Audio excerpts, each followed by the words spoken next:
tulis surat laporan kalau si Yani ini tuh mencuri barang mereka seperti jam tangan branded, Gerald Gema, seharga 108 juta, 2 iPhone 4S, 115 potong baju, peralatan dapur, dan sejumlah perhiasan. Jadi kalau ditotalkan semuanya, nilai barang yang dicuri sama Yani itu berkisar sekitar 369 juta rupiah.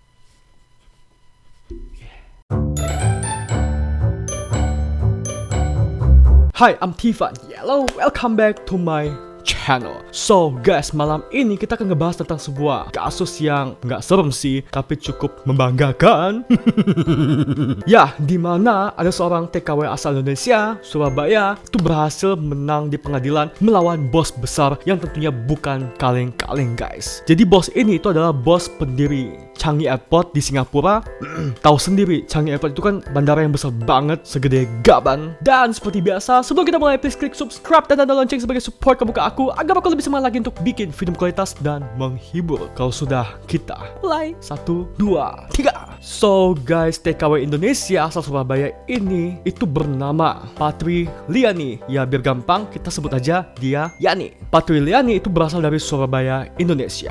Jadi si Yani ini itu sudah bekerja kepada keluarga Liu Mun Leong selama hampir 10 tahun. Ya, itu bukan waktu yang singkat tentunya. Dari tahun 2007 sampai 2016. Keluarga Mun Leong ini itu tinggal di daerah elit di Singapura Tengah, di Elite Sensory Lane. Wow. Dan tempat ini tentunya bener-bener elit banget, ya bisa dibilang kalau di Jakarta itu kayak di daerah segitiga bermudanya Jakarta, di daerah Kemang, yang bener-bener rumah di sana itu gede banget, bisa untuk jadi kayak lapangan sepak bola mungkin, dan mewah. Nah guys, suatu hari anaknya si bos Changi Airport ini yang bernama Carl Liu, ya kita sebut aja Liu lebih gampang, atau Carl. Nah si Carl ini menikah dan tinggal dong di rumah tersendiri, nggak bareng sama orang tuanya. Seperti yang kita tahu, di Singapura itu kan apa-apa jelas banget ya hukumnya, ada kontraknya. Misalnya nih kayak TKW di Singapura itu nggak sembarangan kayak di sini. Di sana itu ada kontraknya. Misalnya nih ada satu TKW yang bekerja di salah satu keluarga dan kontraknya itu cuma untuk bekerja di satu rumah doang. Tapi setelah ditandatangan kontrak tersebut yang untuk satu rumah doang, kalau TKW ini disuruh untuk bekerja lebih dari satu rumah, tidak sesuai kontrak dong. Nah itu bisa dianggap ilegal dan bisa didenda sama negara. Dan ya si Kalius setelah nikah dia itu minta si Yani untuk tolong dong bersihin office-nya atau kantornya. Dan Yani ya cincai lah. Dia kayak nggak usah terlalu perhitungan lah, udah kerja 9 tahun sama bosnya, juga udah dekat banget kan. Ya udahlah, dia bersihin lah kantornya si Carl. Namun gak lama setelah itu si Carl ini kayak semakin ngelunjak gitu dan minta si Yani untuk bersihkan juga toilet rumah si Carl Liu. Dan tentunya ini membuat si Yani kayak agak nggak seret lah. Kemarin nggak sesuai kontrak disuruh bersihin office, aku turutin. Tapi kok ini malah disuruh juga bersihin toilet dan mungkin nggak dapat uang tambahan juga. Dan itu tentunya ilegal guys. Jadi Yani pun tolaklah si Carl Liu untuk membersihkan toiletnya. Namun gak lama setelah itu, tiba-tiba tanpa alasan jelas, random banget, si Yani pun dipecat sama keluarga Changi Airport ini dan disuruh pulang. Dan saat dipecat nih, si Yani dikasih 3 koper kosong untuk mengisi barang-barangnya yang cukup banyak yang tinggal selama 9 tahun di situ. Pasti banyak banget dong. Dan setelah itu Yani juga dipaksa untuk membersihkan semuanya dalam waktu 2 jam aja. Dia tuh harus langsung cabut dari rumah mereka. Wow, 2 jam doang untuk packing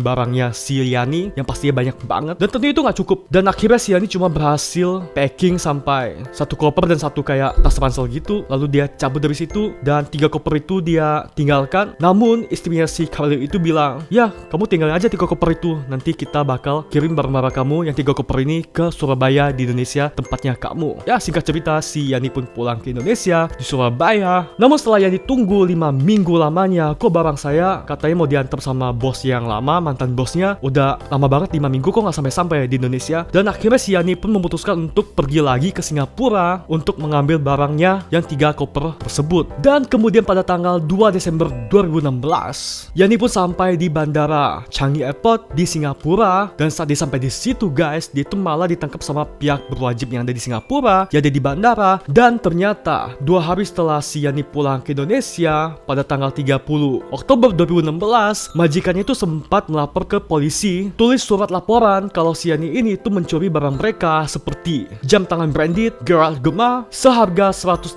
juta, 2 iPhone 4S, 115 potong baju, peralatan dapur, dan sejumlah perhiasan. Jadi kalau ditotalkan semuanya, nilai barang yang dicuri sama Yani itu berkisar sekitar 369 juta rupiah. Dan untungnya, jadi ada satu badan khusus itu namanya HOME, ya badan untuk ngurusin imigrasi buru-buru di Singapura gitu deh, TKW, atau mungkin juga tenaga kerja asal luar negeri lain selain Indonesia. Jadi HOME ini yang membantu mengurus Yani di pengadilan dan juga memberikan jaminan kepada mereka sebesar 153 juta untuk tidak menahan Yani, tapi Yani harus tinggal di rumah penampungan HOME selama persidangan. Dan akhirnya hampir 4 tahun guys, bukan waktu yang sebentar dong. Yaitu pada tanggal 4 September 2020 baru aja ya, Yani pun dimenangkan sama pihak pengadilan di Singapura atas kasus ini. Dan Yani dinyatakan tidak bersalah dan dia bebas. Yay. Jadi soalnya pihak dari pengadilan di Singapura itu, juri-juri itu menganggap kok ini agak janggal ya. Soalnya barang-barang yang dicuri Yani, yang katanya dicuri Yani, itu misalnya kayak jam, itu jam-jamnya itu udah kayak nggak berfungsi lagi. Atau bajunya, atau tas-tas brandednya itu yang katanya mahal, itu udah kayak lecet gitu, ada rusak gitu. Mereka bingung kalau misalnya Yani mau nyuri, nyolong, kenapa nggak sekalian curi yang bagus aja? Kenapa harus curi jam yang rusak? Dan inilah poin penting yang membuat Yani menang atas kasus ini. Ya untung sih pihak Kaliunya atau pihak Changi Airportnya itu kaya tapi agak bego ya. Jadi usut punya usut, kenapa sih sampai pihak si Kaliu tuh bisa melakukan fitnah yang kejam,